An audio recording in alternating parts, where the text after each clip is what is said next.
अकबर और बिरबल की कहानी। बिरबल ने पकड़ा चोर को। यह कहानी बादशाह अकबर के जमाने की है। एक बार एक व्यापारी अपने किसी काम से कुछ दिनों के लिए प्रदेश से दूर गया हुआ था। जब वह अपना काम खत्म करके घर पहुंचा तो देखता है कि उसकी पूरी तिजोरी खाली है। उसकी मेहनत की सारी कमाई चोरी हो चुकी है। व्यापारी घबरा गया और उसने अपने घर के सारे नौकरों को बुलाया। व्यापारी के घर में कुल 5 नौकर थे। व्यापारी की एक आवाज पर सारे नौकर उसके सामने आकर खड़े हो गए। व्यापारी ने उनसे पूछा, तुम लोगों के होते हुए घर में इतनी बड़ी चोरी कैसे हो गई है? जब चोर आकर मेरी पूरी तिजोरी साफ कर गया उस समय कहाँ थे सबके सब? एक नौकर ने जवाब दिया, हमें नहीं पता यह चोरी कब हुई मालिक, हम सो रहे थे।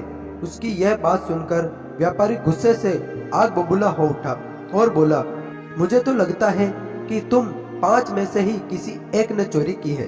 तुम्हारा हिसाब अब बादशाह अकबर ही करेंगे। यह कहता हुआ वो महल की ओर चल पड़ा। बादशाह अकबर अपने दरबार में बैठकर जनता की समस्या सुन रहे थे कि तभी व्यापारी वहां पहुंच गया। व्यापारी ने कहा, न्याय हुजूर, न्याय, मेरी समस्या को दूर करें। बादशाह ने पूछा, क्या हुआ, कौन हो तुम और क्या है तुम्हारी समस्या? व्यापारी बोला, मैं आप ही के राज्य में रहने वाला एक व्यापारी हूँ। महाराज, एक जरूरी काम से कुछ दिनों के लिए प्रदेश से बाहर गया था। जब वापस आया तो मेरी सारी तिजोरी लुट चुकी थी। मैं बर्बाद हो गया हुजूर, मेरी मदद करें। यह सुनकर बादशाह ने व्यापारी से कुछ सवाल पूछे, जैसे कितना सामान चोरी हुआ, क्या उसे किसी पर शक है? सवालों के जवाब मिलने के बाद अकबर ने व्यापारी का मामला बिरबल को सौंप दिया और कहा कि असली चोर को पकड़ने में बिरबल ही उसकी मदद करेंगे। अगले दिन बिरबल व्यापारी के घर पहुंचे। उन्होंने सभी नौकरों को बुलाया और उनसे पूछा कि चोरी की रात वो सभी कहाँ थे। सभी ने कहा कि वो व्यापारी के घर में ही रहते हैं और उस रात भी व्यापारी के घर में ही सो रहे थे।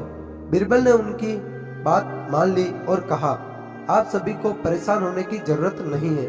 मेरे हाथ में ये 5 जादुई लकड़ियां हैं।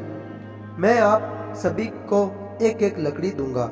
जो भी चोर होगा उसकी लकड़ी आज रात 2 इंच लंबी हो जाएगी और चोर पकड़ा जाएगा। हम सभी कल यहीं मिलेंगे। यही कहकर बिरबल ने सबके हाथ में एक एक लकड़ी पकड़वाई और वहां से चले गए। दिन ढल गया। अगले दिन बिरबल फिर से व्यापारी के घर पहुंचे और उन्होंने सभी नौकरों को अपनी अपनी लकड़ी के साथ बुलाया। जब बिरबल ने सबकी लकड़ी देखी तो उन्होंने देखा कि एक नौकर की लकड़ी 2 इंच छोटी है। बस फिर क्या था? बिरबल ने तुरंत सिपाहियों को उस नौकर को पकड़ने का आदेश दिया। व्यापारी इस पूरी घटना को समझ नहीं पाया और बिरबल की तरफ देखने लगा। बिरबल ने व्यापारी को समझाया कि कोई लकड़ी जादुई नहीं थी, लेकिन चोर को इस बात का डर था कि उसकी लकड़ी 2 इंच बड़ी हो जाएगी और इस डर से उसने अपनी लकड़ी को 2 इंच काट दिया और वह पकड़ा गया।